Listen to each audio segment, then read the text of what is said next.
දැන් සමහර පේෂන්ට්ලා ඉන්නවා ඒගොල්ලෝ හිතනවා දැන් කොන්දේ අමාරුවක් ආව ගමනින් සුසුම්නාව ආශ්‍රිත මොකක් හරි ගැටලුවක් ඇති වෙලාද කියලා. හැබැයි සමහර පේෂන්ට්ලා ඉන්නවා කන්ඩිෂන්ස් වලදී එනවා අර සඩන් පේන් එකක්. ඒ කියන්නේ දවසක දෙකක විතර ඉඳන් මේ කොන්දේ අමාරුවක් එක්ක එන.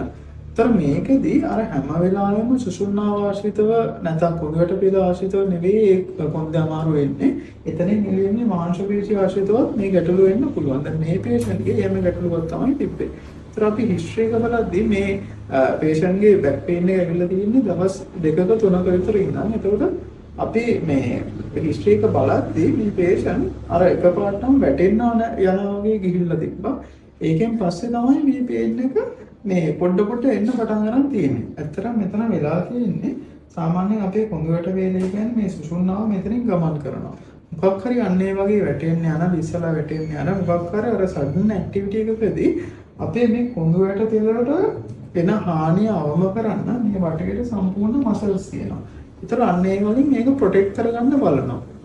අන්න ඒ වගේ දෙයක් තමයි මෙතනදිත් වෙලා තියෙන අර වැටෙන්න කියන දවස් මේ කොඳුරට පිළියට එන බලපෑම අඩු කරන්න මෙන්න මෙතන. එතකොට මේ පේෂන්ට්ගේ වම් පැත්තේ මසල් එකකින් තමයි ඒ ප්‍රොටෙක්ට් කරගෙනම කියලා තියෙන්නේ. දැන් කෙනෙක්ට හිතන්න පුළුවන් ඇයි මේ මසල් එකකින්ම ඒ ප්‍රොටෙක්ට් එක වෙලා තියෙන්නේ කියලා. එතකොට යාර වැටුණ ඇන්ගල් එකයි ඔක්කොම කන්සිඩර් කරාට පස්සේ මේ මසල් එක තමයි අර අපි කියනවා මේ මසල් එකේ පොඩි ස්ප්‍රේන් එකක් ඇවිල්ලා තියෙනවා. මේ ස්ප්‍රේන් එක ඇවිල්ලා තියෙන්නේ මේක මේ කොඳුරට බේරිය අල්ලගන්න උත්සාහ කිරීමත් එක්ක.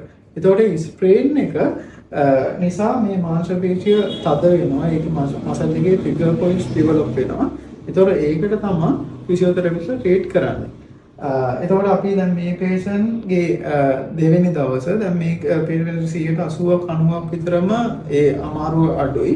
හැබැයි දැන් මේකෙන් පස්සේ මේ විතර ටිකක් කරලා මේක සාමාන්‍යයෙන් සෙෂන් 3-4 විතර අඩු කරගන්න පුළුවන් මේ ගැටලුව. දැන් කොන්දේ අමාරුවක් කිව්වට පස්සේ ගොඩාක් ලොකු පුළුල් පරාසයක තියෙන දෙයක්. මේක ඇත්තරම ඇකියුට් සහ ක්‍රොනික් කියලා. ඒ කියන්නේ අර හදිස්සියේ ළඟදී ඇති වුණ එකක් සහ ක්‍රොනික් මාස ගණනාවකට නැත්නම් අවුරුදු ගණනාවකට කලින් ඇති වුණ එකක් විදියට නැත්නම් නිදන්ගත විදියට බෙදන්න පුළුවන්.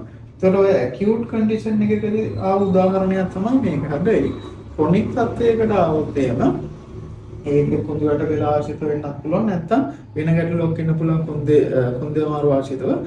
එතකොට මේක විතරක් නෙවෙයි කොන්දේ ආශ්‍රිත වෙන්න පුළුවන් ගැටලුව. එතකොට නැත්නම් සමහර මෙඩිකල් ප්‍රශ්න තියෙන්නත් පුළුවන්. ඔය ගැටිති වගේ ඩෙවලොප් වෙන ඒවා.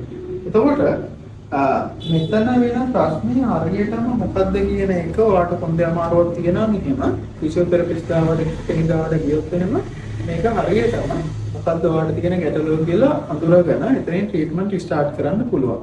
හැබැයි මෙතනදී මෙඩිකලි මොකක් හරි ප්‍රශ්නයක් තිබුණා ගැටිත්තක් ඩෙවලොප් වෙනවා ඒ වගේ තියෙනවා නම් එහෙම මේ ෆිසියෝതെරපි ට්‍රීට්මන්ට්ස් එක්ක අපිට තේරෙනවා මේක මොන පැත්තටද යන්නේ කියන එක. අඩුවීම නැහැ කියන එක අපිට තේරෙනවා. එතකොට කරන්නේ මෙඩිකල් කන්සල්ටන්ට් කෙනෙක්ට රිෆර් කරන එක.